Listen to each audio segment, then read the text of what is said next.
बिस्मिल्लाहिर्रहमानिर्रहीम। Accounting second year. आज का लेक्चर हमारा diminishing balance method for depreciation. Depreciation का स्ट्रेट लाइन मेथड या फिक्स कॉस्ट मेथड हम पढ़ चुके हैं। आपसे यही रिक्वेस्ट है कि पहले जाएं उस लेक्चर को सुने, फिर ये हम डिमिनिशिंग बैलेंस मेथड पढ़ेंगे, वरना डायरेक्टली इसको पढ़ने का यहाँ पे मकसद कोई भी नहीं है। इसलिए उसको पढ़े, बेसिक कंसेप्ट बनना डीपली समझाया। मैं फिर आपको छोटी सी बात बता देता हूँ। आपने एक गाड़ी को अगर 2010 में 5 लाख रुपए का खरीदा, तो ऐसा नहीं है कि 5 साल बाद भी उस गाड़ी की कीमत 5 लाख ही रहे।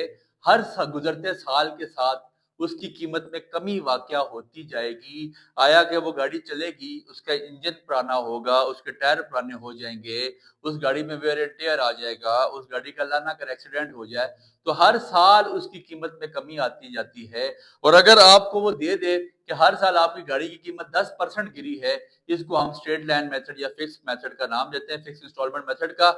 लेकिन अगर वो हमें ये ना दे और हमें बोले कि हर गुजरते साल के साथ साथ आपकी जो डिमिनिशिंग बैलेंस मेथड, इस डिमिनिशिंग का मतलब क्या है कि आपके जो पिछले साल की अमाउंट आएगी उसमें से आपने कमी वाकया करनी है। अब मैं कहना क्या चाह रहा हूँ सर, मैंने एक आपकी बुक से इलिस्ट्रेशन ली है, प्रॉब्लम ली है, उसको हम सॉल्व करते हैं ताकि बाद आपको आसानी से समझ आ जाए। वो कहता है, पहले हम बुक बना लेते हैं सर यहाँ पे, इसी तरह डेबिट क्रेडिट दोनों साइड पे ये आप बना लें ताकि आपको समझने में आसानी हो। बहुत आसान, कोई मुश्किल नहीं है। डेट रेफरेंस अमाउंट या रुपीस, फिर इसी तरह डेट रेफरेंसेस अमाउंट या रुपीस, एक ही बात है। एक साइड पे डेबिट है, इस साइड को डेबिट कर दें डी आर, इस साइड को क्रेडिट कर लें। रूल वही जो बचपन में पढ़ा, debit what comes in, credit what goes out. Date references और आपके पास ये आ जाएगी रुपीस, ठीक है। इसी तरह डेट रेफरेंसेस और आपके पास ये आ जाएगी रुपीज या अमाउंट। अब बात को समझने की कोशिश करते हैं।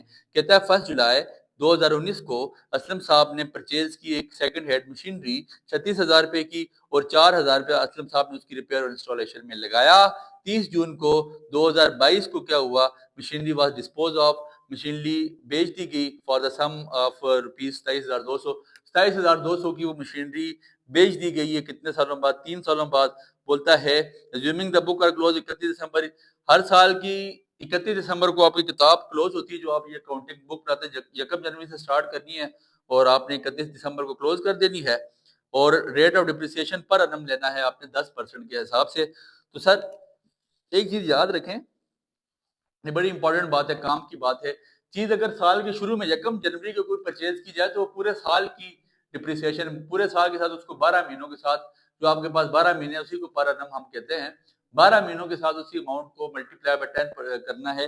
लेकिन अगर कोई चीज साल के दरमियान में, जैसे अब ये चीज साल के दरमियान में 1 जुलाई को खरीदी गई है, तो इसी तरह डिप्रिसिएशन निकाल के डिवाइड बाय इसको 2 कराना पड़ेगा। ये मैं आपको चल के बताता हूँ। आपने इसको जुलाई को परचेजिंग की, 1 जुलाई 2019 को आपने परचेज की मशीनरी, कितने की? आपके पास दो अमाउंट गई है। एक आप लिख लीजिएगा बैंक अकाउंट, 36,000 रुपए की आपने मशीनरी ली है और 4,000 रुपए आपने उस पर इंस्टॉलमेंट पे लगाया, तो दोनों को बैंक अकाउंट ही बना दें या कैश अकाउंट पे बना सकते हैं, एक ही बात है। Debit what comes in, credit what goes out. तो अब आपके पास ये आपकी एसेट बन गया है। और इसी तरह अब ये बुक बंद कब होगी? दिसंबर 31 2019 को। 2019 को ये किताब बंद हुई है। डिप्रिसिएशन उसने कहा 10% पर के हिसाब से, तो डिप्रिसिएशन निकालने के लिए क्या करेंगे? 40,000 मल्टीप्लाई बाय 10 डिवाइड बाय 100, ये 2 जीरो कट के तो ये आपके पास 4,000 आ गई डिप्रिसिएशन। लेकिन एक बात समझने की गौर करें कि ये 6 महीने के लिए हमने निकालनी है। 6 महीने जुलाई से लेकर दिसंबर तक बनते हैं। तो आप पहले तो डिप्रिसिएशन अमाउंट लिख लें, कितनी डिप्रिसिएशन अकाउंट आपके पास ये कितनी आ गई? 4,000। अब 6 महीने की निकालनी है तो डिवाइड बाय 2 करा देंगे, क्योंकि साल का आधा होता है। अगर क्वार्टरली के 4 महीनों के लिए, 3 महीनों के लिए है तो डिवाइड बाय 4 करा देंगे, तो ये आपके पास आ जाएगी 2,000। डिप्रिसिएशन अमाउंट आपके पास कितनी आ गई? 2,000। और बैलेंस आपके पास, इस 40,000 में से 2,000 को माइनस करें, आपके पास बैलेंस आ जाएगा कौन सा? सी डी क्रेडिट बैलेंस कितना है? 38,000। और इन दोनों को आपने प्लस कर देना है, कितना आ जाएगा आपके पास? 40,000। ठीक है।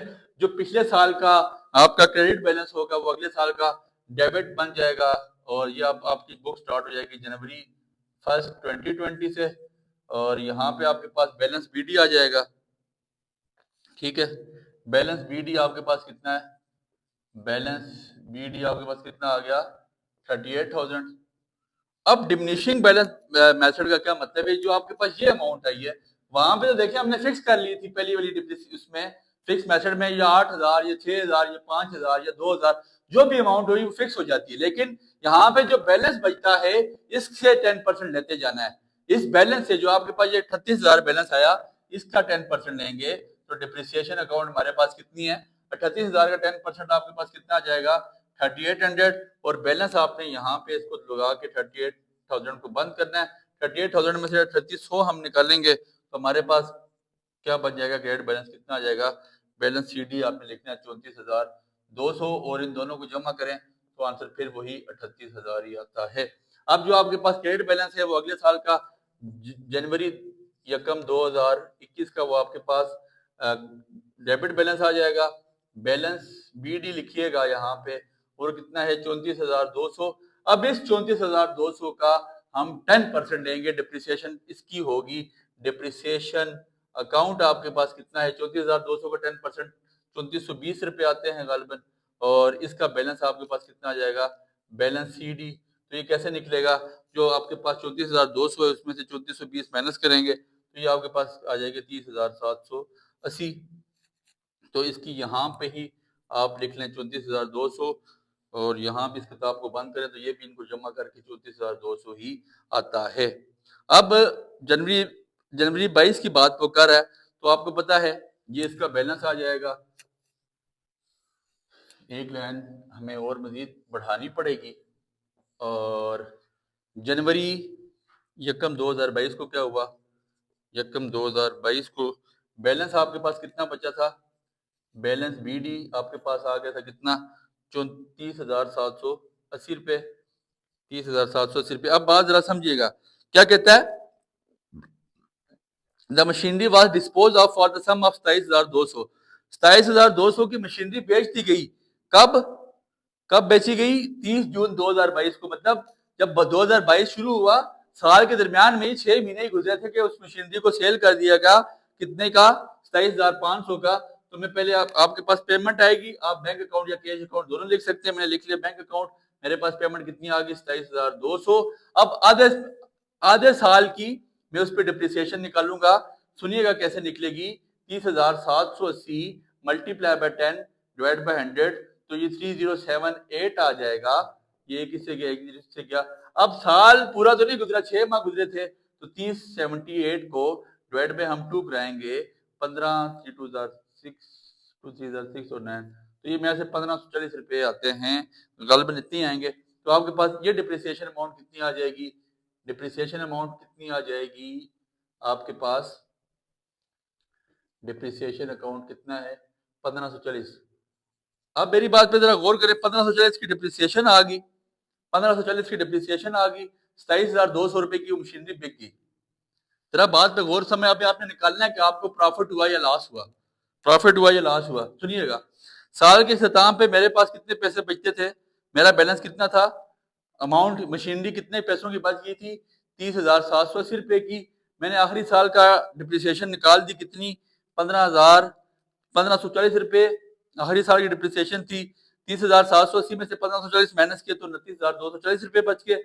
फिर इसमें से जो आपको पेमेंट मिल गई, जो आपने मशीनरी, जाहिर है ये तो इन्वेस्टमेंट थी ना आपकी, जो 36,000 इन्वेस्टमेंट हुई थी उसमें से आपको 27,200 मिली, बाकी पैसे तो नहीं मिले ना। अब आपने ये देखना है अमाउंट आपके पास जो आई है, जो इस अमाउंट में से ये अमाउंट निकाल के जो बाकी बैलेंस बचेगा, अगर वो ज्यादा हो रहा हुआ उस अमाउंट से तो वो आपका प्रॉफिट है, और अगर उस अमाउंट से वो कम हो रहा हुआ तो आपका लॉस है। तो 29,240 जो बचा उसमें से 27,200 हम माइनस करेंगे। अब मेरे पास आ जाएगा 2,040 रुपए। तो 2,040 रुपए ही तकरीबन आपका क्या है? प्रॉफिट है। तो अगर आपके पास 2,040 रुपए यहाँ लिख लें तो प्रॉफिट एंड लॉस अकाउंट लिख लीजिएगा। Profit and loss account. अगर आपको प्रॉफिट हुआ तो आपने इस साइड पे लिखना है, क्रेडिट साइड पे, और अगर आपको लॉस हो रहा हुआ तो आपने इसको डेबिट साइड पे लिख लेना है 2,040 रुपए। बहुत आसान सा डिमिनिशिंग बैलेंस मेथड था, और इसमें से इंशाल्लाह इंशाल्लाह इंशाल्लाह मेरे अल्लाह ने चाहा आपको एक लॉन्ग क्वेश्चन लाजमी लाजमी लाजमी डिप्रिसिएशन में से आएगा। मेरी कोशिश है इसके बाद हम सिंगल एंट्री करें। कंसाइनमेंट हम कर चुके हैं, डिप्रिसिएशन आज हमारा हो चुका सिंगल एंट्री और पार्टनरशिप मेरे जिम्मे है। बहुत जल्दी उनके लेक्चर्स भी आपकी गोश गुजार किए जाएंगे। दुआओं में आपने याद रखना है। बहुत शुक्रिया।